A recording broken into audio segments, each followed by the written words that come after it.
শুরুতে জানিয়ে দেব, ইসরায়েলের বিরুদ্ধে সরাসরি যুদ্ধে নামার ঘোষণা দিল ইরাকি যোদ্ধারা। জানিয়ে দেব, এবার ইসরায়েলে বিমান হামলা, আতঙ্কে বাড়িঘর ছাড়ছেন হাজারো লেবানিস। জানিয়ে দেব, জাতিসংঘে শেষবারের মতো ভাষণ দিতে যাচ্ছেন জো বাইডেন। সর্বশেষ জানিয়ে দেব, হামলার 1 বছর ইসরায়েলি বেঁচে ফেরা সেনা ও আন্দোলনকারীদের প্রতিক্রিয়া। ইসরায়েলের বিরুদ্ধে সরাসরি যুদ্ধে নামার ঘোষণা ইরাকি যোদ্ধাদের। ইসরায়েল লেবাননে স্থল অভিযান শুরু করলে তাদের বিরুদ্ধে সরাসরি যুদ্ধে নামার ঘোষণা দিয়েছে ইরাকের প্রতিরোধ ফ্রন্টের যোদ্ধাদের জোট। ইরাকের ইসলামিক রেজিস্ট্যান্স জানিয়েছে, এক্ষেত্রে তারা হিজবুল্লাহর সাথে লেবাননে সরাসরি ইসরায়েল বিরোধী যুদ্ধে অংশ নেবে। গতকাল সোমবার ইরাকের রাজধানী বাগদাদে এক বৈঠক থেকে দলগুলো এই সিদ্ধান্ত নিয়েছেন।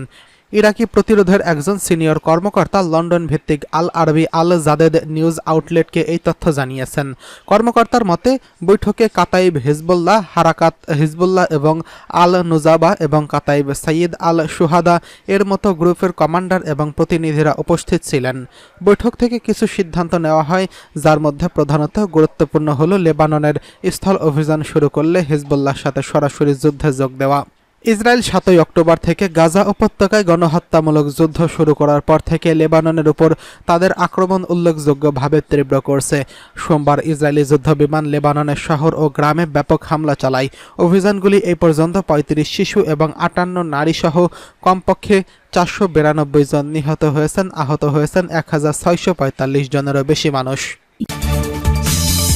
এদিকে ইসরায়েলে বিমান হামলা, আতঙ্কে বাড়িঘর ছাড়ছে হাজারো লেবানিস। দক্ষিণ লেবাননের শহর ও গ্রামগুলোতে হিজবুল্লাহর অবস্থান লক্ষ্য করে ব্যাপক বিমান হামলা চালিয়েছে ইসরায়েল। হামলা থেকে বাঁচতে আতঙ্কে বাড়িঘর ছেড়ে দেশটির উত্তরের দিকে যাচ্ছে হাজার হাজার মানুষ। মঙ্গলবার 24শে সেপ্টেম্বর সংবাদ মাধ্যম বিবিসি জানায়, হাজার হাজার লেবানিস তাদের বাড়িঘর ছেড়ে পালিয়ে যাচ্ছেন। কিছু বাসিন্দারা হিজবুল্লাহর অবস্থানের কাছাকাছি এলাকাগুলো ছেড়ে যাওয়ার জন্য ইসরায়েলি সামরিক বাহিনীর কাছ থেকে মেসেজ ও ভয়েস রেকর্ডিংয়ের আকারে সতর্ক বার্তা পাওয়ার কথা জানিয়েছেন। বিবিসি এমন কিছু পরিবারে দেখা গেছে যে যারা তাদের সঙ্গে একমাত্র কয়েকটি ব্যাগপত্র বহন করছিল। যাত্রাপথে অনেক বৈরুতে প্রধান সড়কে থেমে অস্থায়ীভাবে আশ্রয় নেয়। সোমবার দিনভর হিজবুল্লাহকে লক্ষ্য করে ইসরায়েলের ব্যাপক বিমান হামলায় অন্তত 492 জন নিহত হয় এবং মন্ত্রণালয় বলছে, নিহতদের মধ্যে 35 জন শিশু এবং 58 জন নারী রয়েছেন, আর আহত হয়েছেন 1645 জন। হতাহতদের মধ্যে বেসামরিক নাগরিক বা যোদ্ধাদের সংখ্যা কত সে সম্পর্কে কোনো তথ্য পাওয়া যায়নি। তারা বলছে, এটি গত 20 বছরের মধ্যে প্রাণহানির দিক থেকে সবচেয়ে কঠিনতম ও সংঘাতময় দিন। ইসরায়েলের সামরিক বাহিনী বলছে, 2006 সালের যুদ্ধের পর থেকে হিজবুল্লাহর গড়ে তোলা অবকাঠামো ধ্বংস করতে তারা 1600 লক্ষ্যবস্তুতে আঘাত করছে।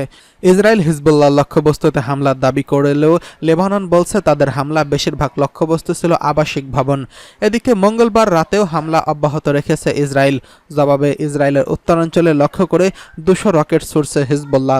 এতে 2 জন আহত হওয়ার খবর পাওয়া গেছে। হিজবুল্লাহর দাবি, ইসরায়েল আফুলার মেগিদ্দো বিমান ঘাঁটিতে 2টি মিসাইল আঘাত হেনেছে। বন্দরনগরী হাইফার রমদ ডেভিড এয়ারবেস এবং অ্যামোস ঘাঁটিতে আঘাত হেনেছে তাদের ছোড়া মিসাইল।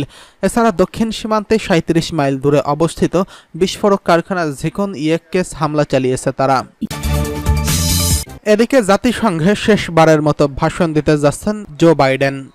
মার্কিন প্রেসিডেন্ট নির্বাচনে জো বাইডেন জাতিসংঘের সাধারণ পরিষদের অধিবেশনে তার শেষ ভাষণ দিতে যাচ্ছেন। আগামী মঙ্গলবার তিনি এই গুরুত্বপূর্ণ অধিবেশনে বক্তব্য রাখবেন। এটা তার রাজনৈতিক জীবনের শেষ জাতিসংঘ ভাষণ হতে পারে, কারণ আর মাত্র 4 মাস পরেই তার মেয়াদ শেষ হতে যাচ্ছে। বাইডেন পরবর্তী নির্বাচনে প্রতিদ্বন্দ্বিতা করবেন না, ফলে 78 বছর বয়সী এই নেতা ফের প্রেসিডেন্ট হওয়ার সম্ভাবনা প্রায় শূন্য। বাইডেন 2020 সালের নির্বাচনে ডোনাল্ড ট্রাম্পকে পরাজিত করে ক্ষমতায় আসেন। তার 4 বছর মেয়াদে বিশ্বে 2টি বিশাল যুদ্ধের সূচনা হয়েছে, রাশিয়া ইউক্রেন যুদ্ধ এবং গাজায় হামাস ইসরায়েল সংঘাত। এই যুদ্ধের একটি শান্তিপূর্ণ সমাধানের লক্ষণ এখনও দেখা যায়নি। বাইডেন প্রশাসন কূটনৈতিক প্রচেষ্টা চালালেও সামরিক সহায়তা এবং অস্ত্র সরবরাহের মাধ্যমে যুদ্ধগুলো অব্যাহত রেখেছেন বলে বিশেষজ্ঞরা মনে করছেন। ওয়াশিংটন বলে, এয়ারফোর্স ওয়ানে করে নিউ ইয়র্কে পৌঁছানোর আগে প্রেসিডেন্টের প্রেস সেক্রেটারি কারিন জেন পিয়ের সাংবাদিকদের বলেন, বিশ্ব আজ গভীর সংকটে নিমজ্জিত। জাতিসংঘে আমাদের প্রেসিডেন্ট আলোচনা করবেন কিভাবে বৈশ্বিক ঐক্যের মাধ্যমে সেই সব সমস্যার সমাধান করা যায়। তিনি আরও যোগ করেন, ইউক্রেন যদি কোনো যুদ্ধবিরতির প্রস্তাব দেয় আমরা সেটিকে সমর্থন জানাব। আমাদের লক্ষ্য হচ্ছে ইউক্রেনকে শক্তিশালী রাখা এবং আমাদের সামরিক প্রয়োজনে সর্বাত্মক সহায়তা করা। গাজায় চলমান সংঘাত নিয়ে জেন পিয়েরে উল্লেখ করেন, যুদ্ধবিরতির প্রচেষ্টা অব্যাহত রয়েছে এবং আমরা শিগগিরই সেখানে একটি স্থায়ী শান্তি অর্জন করতে পারব বলে আমরা বিশ্বাস করি। জাতিসংঘ অধিবেশনে বাইডেন 2 দিনের সফরে নিউ ইয়র্কে রয়েছেন। তিনি মঙ্গলবার সকালে জাতিসংঘের সাধারণ পরিষদে ভাষণ দেওয়ার পর জাতিসংঘের জলবায়ু ফোরামে বক্তব্য রাখবেন। বুধবার তিনি ভিয়েতনামের প্রেসিডেন্ট তো লামের বৈঠক করবেন এবং এটা তার দক্ষিণ ও দক্ষিণ পূর্ব এশিয়া অঞ্চলের দেশগুলোর সঙ্গে সম্পর্ক জোরদার করার প্রকল্পের সমাপ্তি চিহ্নিত করবে। বাইডেন তার মেয়াদের শুরু থেকেই এশিয়া অঞ্চলে চীনের ক্রমবর্ধমান প্রভাব রোধে সক্রিয় ভূমিকা পালন করে আসছেন। এদিকে হামলার 1 বছর ইসরায়েলি বেঁচে ফেরা সেনা ও আন্দোলনকারীদের প্রতিক্রিয়া। ফিলিস্তিনের সশস্ত্র সংগঠন হামাসের নজিরবিহীন আক্রমণের 1 বছর পূর্ণ হতে চলছে। গত বছরের 7 অক্টোবর হামাসে ইসরায়েলের দক্ষিণাঞ্চলে প্রবেশ করে ভয়াবহ হামলা চালায়, যা দেশটির জন্য বড় ধরনের আঘাত হিসেবে দেখা হচ্ছে। এই ঘটনায় 1000-এরও বেশি ইসরায়েলি নিহত হয়েছেন, 200 জনেরও বেশি মানুষকে গাজায় জিম্মি করে নিয়ে যাওয়া হয়েছে। ঘটনার পর থেকে ইসরায়েল অব্যাহতভাবে গাজায় প্রতিশোধমূলক হামলা চালিয়ে আসছেন।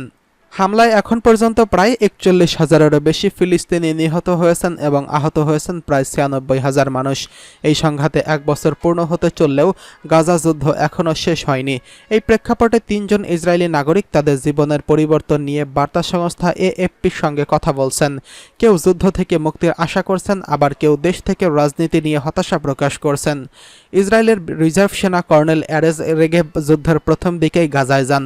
তার খামার, রেস্তোরাঁ এবং শাকসবজির দোকান রয়েছে। এগুলোতে তিনি যাত্রার সময় স্ত্রীর হাতে তুলে দিয়ে যান। 5 সন্তানের এই বাবা জানান, যুদ্ধের প্রথম 4 মাসে তার ইউনিটের কেউ বাড়ির ফেরার সুযোগ পায়নি। যদিও তার খামার ও বাগানের দিকে মন পড়ে থাকে, যুদ্ধক্ষেত্রে থাকতে সবসময় তাকে মৃত্যুর ঝুঁকি মাথায় নিয়ে কাজ করতে হয়। এরেজ বলেন, যুদ্ধের ভেতরে ঘরের জীবন সম্পূর্ণ আলাদা। উভয় ক্ষেত্রে বড় বড় বিষয়গুলো এবং এই জীবনকে গভীরভাবে প্রভাবিত করছে। তিনি বলেন, শেষ পর্যন্ত আমি আমার গ্রিন হাউসের টমেটো খেতে ফিরে আসতে চাই এবং সন্তানদের সঙ্গে আমি বাগানে আম পাড়তে চাই। 7 অক্টোবর হামাসের হামলার দিন নিতশান পেরি কনসার্টে ছিলেন। হামাসের রকেট আঘাত হানে। কনসার্টের জায়গা থেকে তিনি এবং তার 2 বন্ধু পালাতে সক্ষম হলেও 370 জন নিহত হয়। পেরির জীবন এই হামলার পর একদম বদলে যায়। তিনি একাকিত্ব, হতাশা এবং আতঙ্কের মধ্য দিয়ে যাচ্ছেন। তার আংটি বদল করার সঙ্গীর সঙ্গে সম্পর্ক ভেঙেছে। পেরি তার ব্যবসা করা কয়েক মাস বন্ধ রাখতে বাধ্য হন এবং মানসিক সংকট থেকে বেরিয়ে আসার জন্য এখনও সংগ্রাম করছেন।